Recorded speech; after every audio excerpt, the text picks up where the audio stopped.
आप में से बहुत सारे ऐसे स्टूडेंट हैं जो एग्ज़ाम्स की तैयारी करते हैं तो उस समय काफ़ी नाराज़ या काफ़ी मायूस दिखाई देते हैं और उनसे पूछने पर वो रीज़न सिर्फ यही बताते हैं कि जो भी चीज़ मैं तैयार करता हूँ, जो भी चैप्टर मैं अच्छे से पढ़ता हूँ, वो चैप्टर हमेशा के लिए हमारे दिमाग में फिट नहीं हो पाता और उसको मैं भूल जाता हूँ। सो मुझे लगता है कि इतना मेहनत करके क्या फ़ायदा मिला मुझे, और धीरे धीरे इसी तरीके की सोच के साथ वो अपनी पढ़ाई को कम करते जाते हैं, जिसका बहुत बड़ा इम्पैक्ट आपके रिजल्ट पे देखने को मिलता है।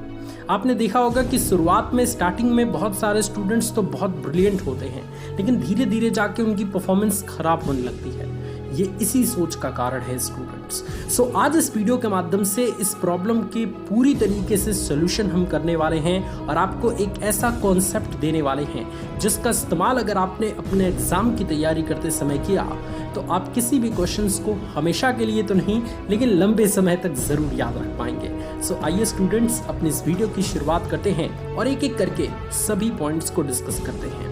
सबसे पहले हम ये बात करते हैं कि हम किसी भी चैप्टर को या किसी भी टॉपिक को हमेशा के लिए कैसे याद रखें। देखिए, ये कॉन्सेप्ट ही गलत है। अगर आप इस प्रश्न की तलाश में हैं तो इस प्रश्न का उत्तर ब्रह्मांड में किसी के पास नहीं है, क्योंकि क्या करेंगे आप किसी भी चैप्टर को, किसी भी क्वेश्चंस को हमेशा के लिए याद करके। एक ऐसे टाइम पीरियड के बीच याद कीजिए जिसमें उस चैप्टर का या उस क्वेश्चन का बेनिफिट आपको मिल सके। सो ये बात आप स्टूडेंट्स याद रखें कि किसी भी चीज़ को हमेशा के लिए याद नहीं किया जा सकता, क्योंकि जिस तरीके से मोबाइल फ़ोन के अंदर स्टोरेज का पूरा प्रावधान होता है कि आप unlimited photo, unlimited videos create नहीं कर सकते। कुछ ही वीडियोस क्रिएट करने के बाद आपका आएगा कि आपको स्पेस कुछ खाली करना होगा ताकि आप नेक्स्ट वीडियो बना पाएँ। इसी तरीके से स्टूडेंट्स आपका दिमाग भी है।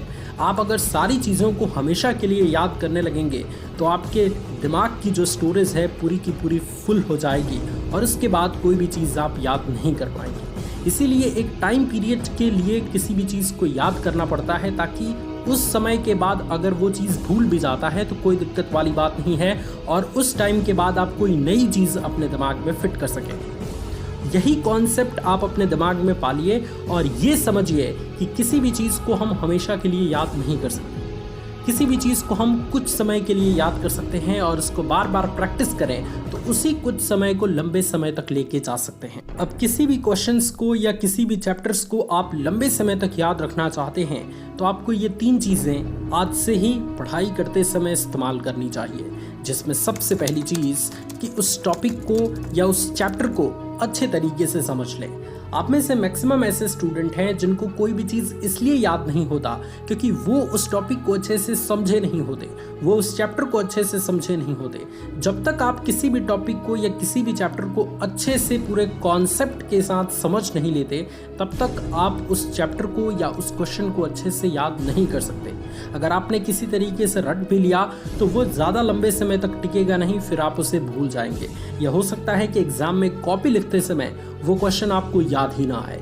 इसलिए उस टॉपिक को या उस चैप्टर को अच्छे से समझ लें, इतने अच्छे से समझ लें कि फिर उस टॉपिक से रिलेटेड या उस चैप्टर से रिलेटेड आपको कोई डाउट ना हो। और दूसरी चीज़ आपको ये याद रखना है कि जो भी टॉपिक या जो भी चैप्टर आपने तैयार किया है, उस चैप्टर को अगर आपने अच्छे से समझ लिया तो कोई अपने ऐसे फ्रेंड को उसको समझा दीजिए जिसको उस टॉपिक से रिलेटेड या उस चैप्टर से रिलेटेड बहुत ज़्यादा दिक्कत आती है, और आप ठीक वैसे ही आप उसको समझाइएगा जिस तरीके से आपने उसको समझा है। अगर आप अच्छे से समझे होंगे तो अपने फ्रेंड्स को भी अच्छे से समझा पाएंगे, और अगर आपने उसको अच्छे से समझा दिया, किसी भी टॉपिक को या किसी भी चैप्टर को अगर आप किसी दूसरे को अच्छे से समझा देते हैं तो वो चैप्टर, वो टॉपिक आपके दिमाग में लंबे समय के लिए फिट हो जाता है और आप उसको जल्दी भूल नहीं पाते। सो ये दूसरा पॉइंट आप ज़रूर याद रखेंगे। तीसरी चीज़ आज से ही आप अपनाइएगा कि देखिए, किसी भी चीज़ को अगर आप लंबे समय तक याद रखना चाहते हैं